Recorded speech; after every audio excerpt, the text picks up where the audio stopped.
Perjalanan spiritual adalah proses yang panjang, sebuah evolusi yang tidak terjadi dalam sekejap, tetapi melalui tahapan yang berbeda, lambat dan penuh tantangan. Di setiap tahap, cara kita memandang dunia akan perlahan-lahan berubah. Seolah-olah, tabir yang menutupi mata kita perlahan terbuka, memperlihatkan lapisan-lapisan baru realitas. Setiap pengalaman di jalan spiritual membentuk pandangan kita, mengubah persepsi kita tentang kehidupan. Apa yang dulu tampak biasa, mungkin sekarang terasa penuh makna. Sementara yang dulu penting, kini mungkin mulai terlihat dangkal dan tidak penting lagi. Berikut adalah beberapa tahapan evolusi spiritual. Mari kita simak.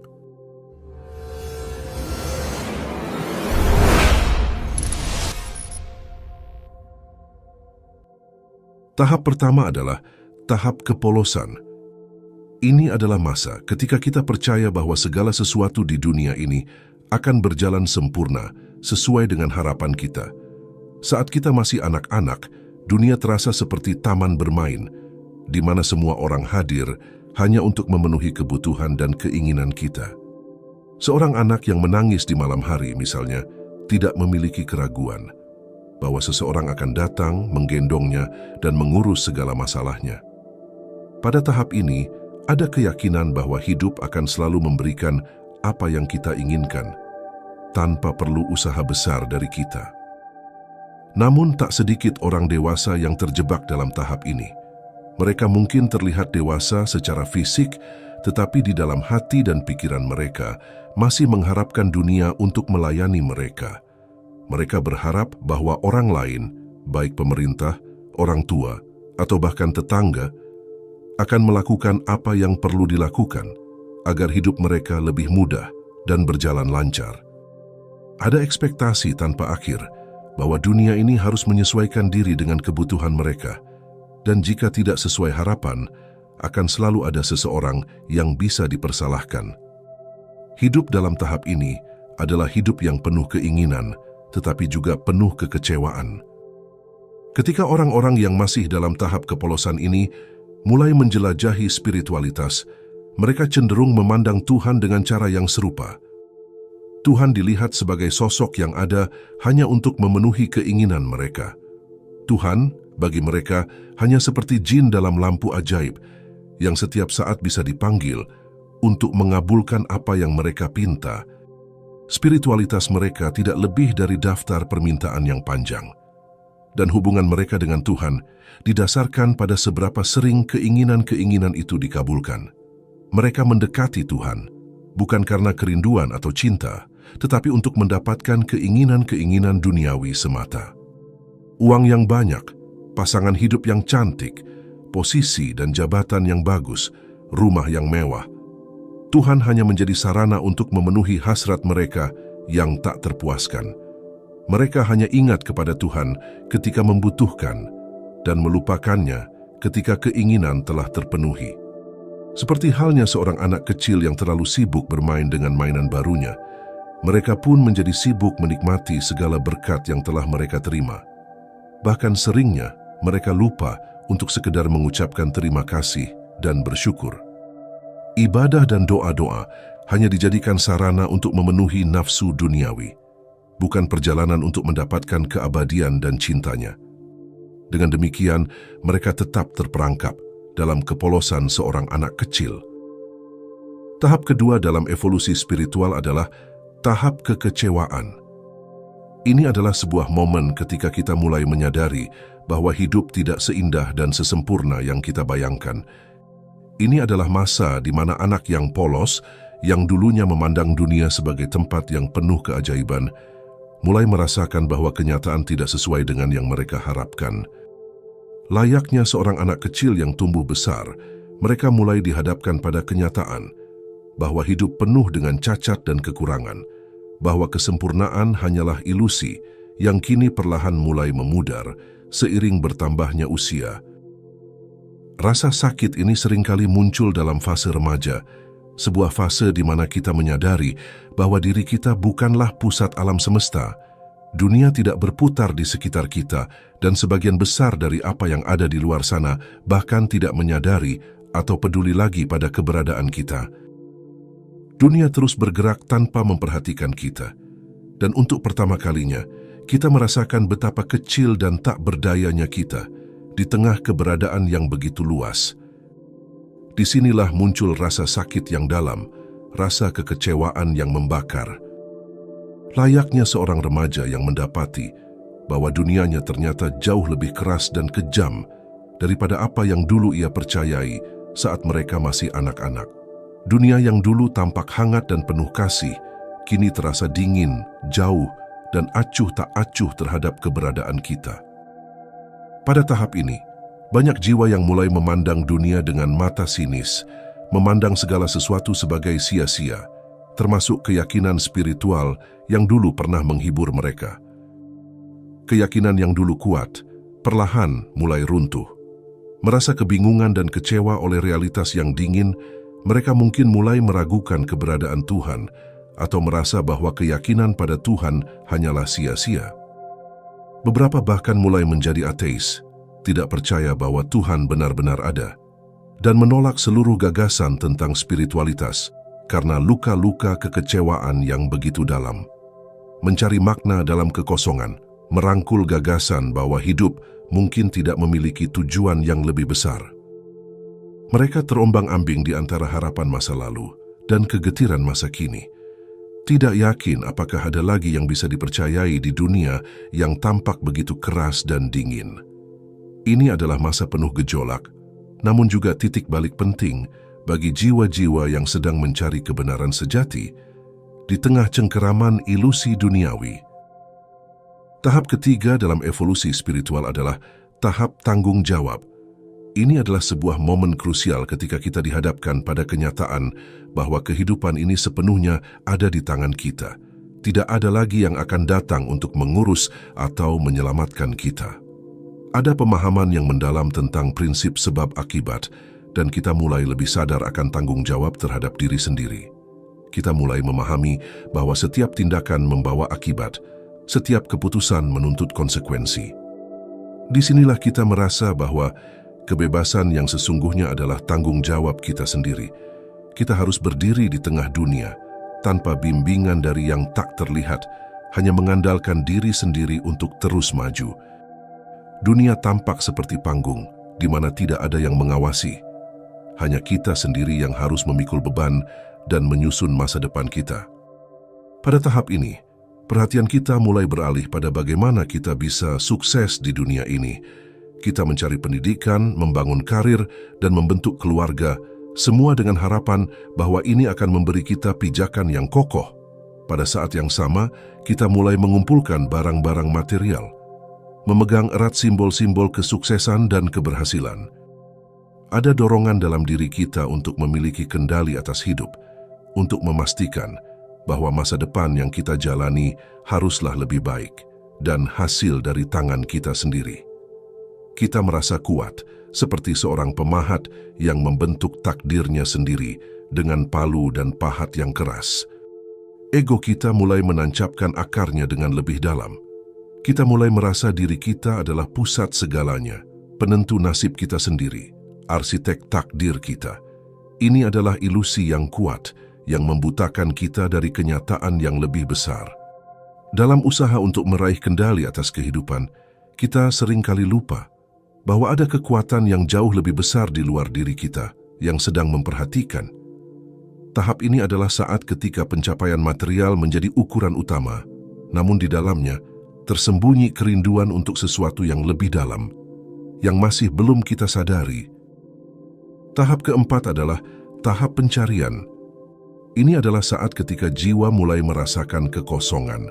Apa yang dulunya dianggap cukup, karir yang bagus, hubungan yang harmonis, dan uang yang melimpah mulai kehilangan maknanya. Pada tahap ini, seseorang mulai mempertanyakan arti dari semuanya. Mereka merasa seolah ada sesuatu yang lebih besar, sesuatu yang belum terjangkau, sesuatu yang tersembunyi di balik tirai kehidupan.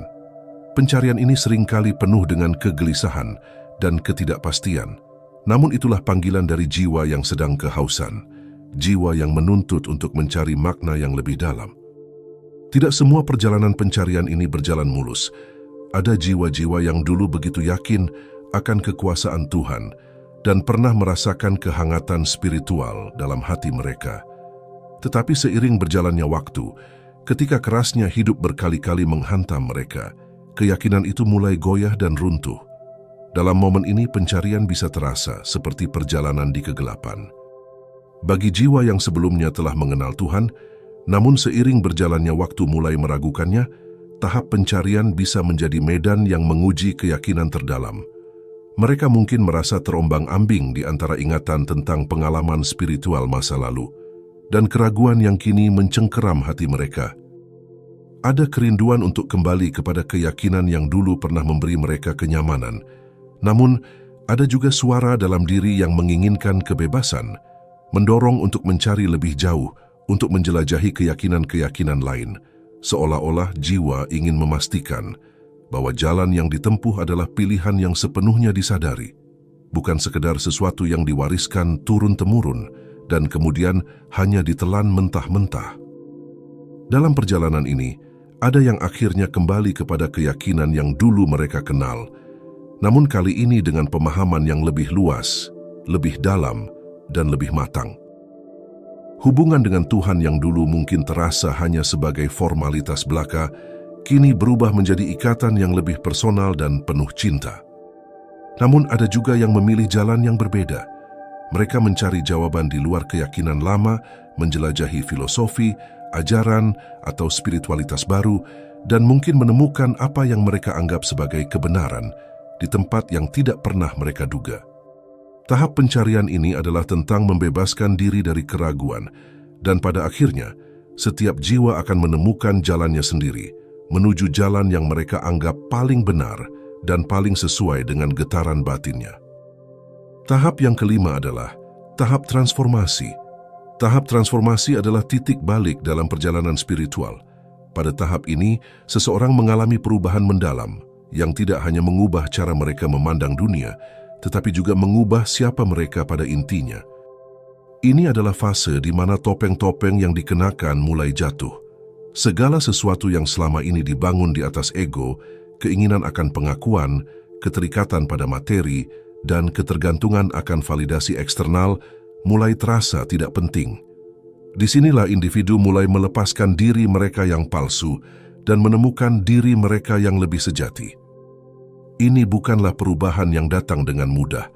Ini adalah kebangkitan yang seringkali terjadi melalui rasa sakit, kebingungan, dan pergulatan batin yang tak terhitung banyaknya. Di fase ini, hubungan dengan Sang Ilahi menjadi sangat intim dan nyata. Bukan lagi konsep yang abstrak atau sekedar doa yang diucapkan tanpa makna. Seseorang mulai merasakan kehadiran yang lebih besar dalam setiap aspek kehidupan. Ada pengakuan tulus bahwa mereka sangatlah kecil di hadapan Sang Ilahi. Di sini ego mulai terkelupas, digantikan oleh kesadaran bahwa rencana Tuhan adalah aliran yang harus mereka ikuti. Kehidupan tidak lagi hanya tentang apa yang mereka inginkan, tetapi tentang penyerahan diri yang lembut kepada kehendak yang lebih tinggi. Mereka belajar bahwa ada kedamaian dalam penyerahan, bahwa membiarkan aliran hidup membawa mereka justru memberi kekuatan lebih besar daripada mencoba mengendalikan dan melawannya. Pada tahap ini, mereka melepaskan rasa takut akan ketidakpastian, serta kebutuhan untuk selalu mengatur masa depan. Yang tertinggal hanyalah keyakinan akan kekuatan ilahi, rasa syukur atas perjalanan ini, dan hati yang terbuka untuk menerima apapun yang datang pada mereka. Tahap yang keenam adalah tahap penjaga. Ini adalah momen ketika jiwa seseorang mulai benar-benar tumbuh, mekar, dan berbuah. Di tahap ini, kesadaran baru muncul, seolah tirai telah dibuka, memperlihatkan kebenaran yang lebih besar, bahwa keberadaan mereka bukanlah untuk menerima, melainkan untuk memberi. Seseorang yang telah mencapai tahap ini memahami bahwa mereka bukanlah pusat alam semesta, melainkan bagian dari jaring kehidupan yang lebih luas. Mereka bukan lagi anak kecil yang harus dijaga oleh dunia, tetapi mereka adalah penjaga itu sendiri. Mereka ada untuk melindungi dan melayani, bukan untuk menuntut dan meminta. Pada titik ini mereka mulai merasakan panggilan untuk meringankan beban orang lain. Empatinya meluas, menjangkau mereka yang terluka dan tersesat. Penjaga ini tidak menghakimi, namun membawa cahaya dan kasih yang lembut, membantu orang-orang untuk menemukan kedamaian. Mereka belajar bahwa kebahagiaan sejati datang ketika mereka memberi, bukannya menerima. Orang-orang yang berada di tahap ini adalah jiwa-jiwa yang mulia, dipandu oleh kompas batin yang selalu mengarah pada kebaikan. Mereka berjuang bukan demi kepentingan pribadi, tetapi demi dunia yang lebih baik. Melalui pelayanan mereka, dunia di sekitar mereka perlahan-lahan berubah. Mereka sadar bahwa kehadiran mereka harus meninggalkan jejak kebaikan dan menjadi teladan bagi orang-orang di sekitar. Melalui setiap tindakan kecil, mereka menanam benih kebijaksanaan dan cinta yang akan tumbuh lama, bahkan setelah mereka tiada. Tahap yang ketujuh adalah penghambaan sejati. Sebuah puncak yang hanya dicapai oleh mereka yang telah melewati setiap lapisan perjalanan jiwa. Pada tahap ini, setiap niat dan tindakan dibimbing oleh kehendak ilahi, sepenuhnya terlepas dari ego dan ambisi pribadi. Individu yang mencapai tahap ini hidup dalam harmoni mutlak dengan perintah-perintah ilahi, menjadikan setiap ucapan, pikiran, dan perbuatan sebagai cerminan dari kehendaknya. Segala perbuatan baik yang dilakukan tidak sekedar karena moralitas manusiawi, tetapi karena melakukan perintah dan karena dorongan dari cinta yang mendalam kepada Sang Ilahi. Tidak ada lagi keraguan atau keinginan untuk melawan. Segalanya didedikasikan hanya untuk menyenangkan Dia yang Maha Kuasa. Dalam kepatuhan total ini, segala yang tidak disukai dan dilarang oleh Tuhan dihindari tanpa ragu. Hati mereka telah dibersihkan dari hasrat yang bertentangan dengan kehendak ilahi, sehingga tindakan mereka selalu sesuai dengan jalan yang lurus. Tidak ada sedikit pun ruang bagi pemberontakan dalam jiwa mereka, karena batin mereka telah dipenuhi oleh cahaya kebenaran. Ini adalah keadaan terberkati, di mana keselarasan sempurna antara tindakan manusia dan kehendak Tuhan menciptakan kedamaian yang mendalam, kedamaian yang hanya bisa dirasakan oleh mereka yang hidup dalam penghambaan total. Orang-orang di tahap ini telah mencapai kedamaian sejati, kedamaian yang lahir dari keyakinan bahwa mereka senantiasa dijaga dan dilindungi oleh Sang Pemilik alam semesta. Ketakutan duniawi tak lagi menyentuh hati mereka, karena satu-satunya ketakutan yang tersisa adalah takut ditinggalkan oleh Tuhannya. Dalam ketakutan suci itu, ada cinta yang lebih dalam, keyakinan yang tak tergoyahkan, dan rasa aman yang tidak bisa diguncang oleh hal-hal fana. Ini adalah puncak dari pertumbuhan spiritual, tempat di mana jiwa menemukan rumah sejatinya dalam pelukan Sang Ilahi. Apakah menurut Anda video ini bermanfaat? Jika iya, berikan like dan bagikan ke teman-teman Anda. Berikan juga pendapat Anda di kolom komentar. Terima kasih.